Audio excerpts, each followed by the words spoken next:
नमस्कार मित्रांनो, ठरलं तर मग या serialमध्ये काय घडले आपण ते बघणार आहोत। अर्जुन कुसुमला बोलतो की सायलीचे आईबाप जिवंत आहेत। त्यावेळेस कुसुमला देखील आश्चर्य वाटतं आणि काही झालं तर मी ते शोधून काढेलच असं अर्जुन बोलतो। इकडे महिपत साक्षीला वकिलांची भेट घालून देतो आणि ही तुझी केस लढवणार आहेत असं तो बोलतो।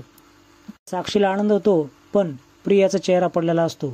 त्याच वेळेस महिपत तिच्याकडे जातो आणि एक चिठ्ठी दाखवतो। त्याच्यावर स्पष्ट बनलेलं असतं की सरंजामी, मधुकर पाटील आणि त्यांचा पंटर यांना मी संपवला आहे।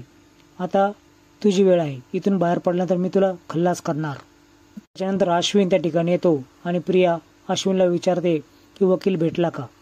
त्याच वेळेस तिला खूप चक्कर येते आणि ती खाली पडते। अश्विन आतमध्ये जातो आणि कॉन्स्टेबलला देखील तिथे बोलतो। कॉन्स्टेबल डॉक्टर बोलतात। अश्विन तिच्या चेहऱ्यावर पाणी मारतो आणि तिला शुद्धीवर आणतो। नवीन अपडेट बघण्यासाठी चॅनल सबस्क्राइब करा, बेल आयकॉन दाबा। व्हिडिओ पाहिल्याबद्दल धन्यवाद।